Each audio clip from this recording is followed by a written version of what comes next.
We got a nice little breakfast here. I got some rice, eggs. These look exactly like McDonald's little sausages. Breakfast is arguably the most important meal in Hong Kong. Fuel for the day. Like these instant noodles with a fried egg, pork chop, and spiced pork cubes. Or my white rice with fried eggs and sausage patties. It tastes 100% like McDonald's. I mean, no offense to them. If you get a sausage egg McMuffin, this is literally the same thing. Sweet, delicious, porky breakfast sausage. I love that. Perfect. What you got there? I've got instant noodles. Do you ever eat instant noodles for breakfast? No, because they made me feel so bad. How is it? It tastes so good. It is so good, though. I do like my instant noodles on the hard side, but some people like them soaked up in the broth. I like them on the hard side, too. We are eating at one of the last remaining Dai Pai Dong, an old traditional open-air food stall. What is a Dai Pai Dong? It means a big licensed eatery. There are only about 24 Dai Pai Dongs left in Hong Kong. Some open early for breakfast, but the real show happens at night. As soon as dusk hits, these bustling sidewalk eateries come to life, grabbing you by all five senses. Flashes of gas flame, sizzling of fiery hot woks, cooking executed with precision like a dance that's been performed 1,000 times before. And once the aroma has a hold of you, it's over. You must submit.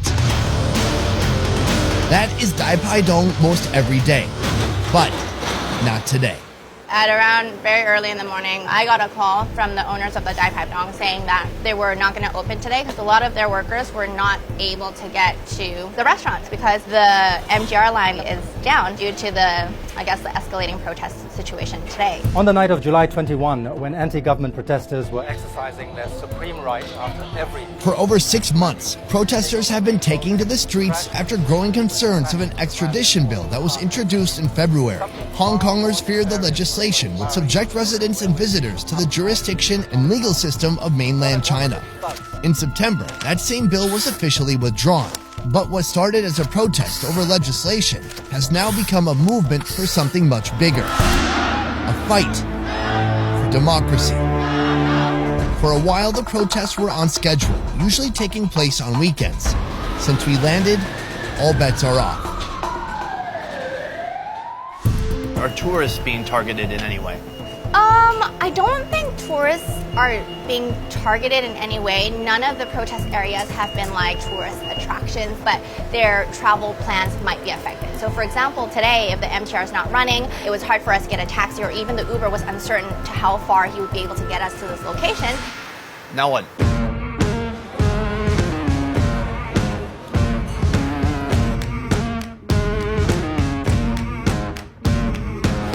This is Kenneth Lee, full-time manager of Oi Man Sang Dai Pai Dong. Yesterday, they were forced to close when staff members couldn't commute to work. Today, they're open. That means a trip to a nearby wet market to pick up fresh food for the day. Here we are. We're in the market. What are you picking up here? He usually comes here for fish, shellfish, and eels. With so many people not going out to eat right now, how do you come to the market and know how much food to buy? They check at the end of the night. So he'll take stock of what's left and then he'll put in his orders in the morning. So a lot of things that they have, they can't keep for tomorrow. So they will estimate and then just have less of it. For their restaurant, everything is fresh daily. So whatever is left at the end of the night, maybe they'll give it to the workers to eat or take back home. Okay, got it. Businesses are being hit hard all across Hong Kong. But right now, their only option is to keep fighting and wait out these tough times. We got the first dish to come out of the kitchen. This is kind of a special moment. Usually people wouldn't stand up. They would sit down. They would enjoy some beer with their food, especially greasy, heavy food like this. The first dish of the evening, crispified bird, deep fried in hot oil. I love that the skin has become crunchy. Oh, shite. Is it good? Yeah, delicious spice on there. I'm gonna break this wing off. I got a drum. Try it out. Oh, that's super yummy. That's so good. That's easily the best pigeon I've ever had. It's pre-marinated. You can taste the seasoning inside. That's what it is. Star anise, maybe? I think star anise, secret seasoning. Sometimes people like Worcester sauce to wick away the fat and oil. Did you need that? I want the fat and oil. Oh, look at that. That's the good stuff. It's so fatty and juicy and then just kind of sweet. I gotta say, I'm very impressed. That is decadent and delicious. I love it. So good. Oi Man Sang is an institution. The license has been held by Kenneth Lee's grandmother since 1956. Even as she pushes into her 90s, she keeps an eagle eye on day-to-day operations. This is considered the less developed part of town, but still, people flee their 5-star hotels and their overpriced buffets to pull up a stool here.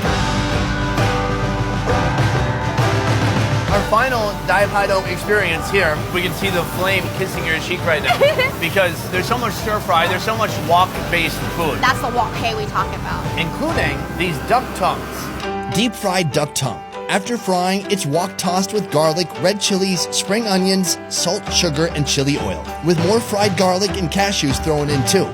I'm more ladylike. I'm gonna use mine. Oh yeah, I keep doing that. It's like making out with a duck.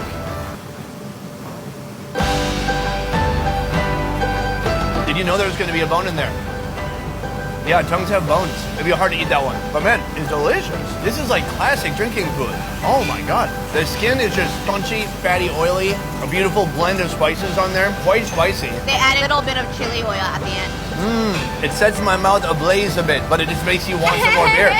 Now this one, when I come with my guests, we don't order it because this always freaks them out. It's freaking huge. That is a ton of meat. Yeah, it's a pork knuckle. Earlier in the day, these ham hocks get torched, scorching off any remaining leg hair. Next, they're blanched for 2 hours in Chinese 5-spice and soy sauce. Upon ordering, they're plopped in a blazing hot wok, along with onions and black pepper sauce. Super fatty, gelatinous skin on the outside. Oh wow, it's super soft. That is a tremendous amount of meat. Oh my god, I'm gonna grab some of these. Oh, the pepper just, That's fascinating. It's so fatty and robust. that's really tender. You gotta soak it up with the sauce. There's onions. I'm gonna put some of that together. But my god, that's so huge and meaty. Oh man, that's no joke. That gravy is so good. It just makes me so happy going to places like this where this guy moves with ease. Yeah, he's been he's doing really this quick, so right? long. Yeah. He's so quick. It's so natural for him. Everything he does, it just comes out perfectly. Like the recipe's in here, and you can taste that. For sure.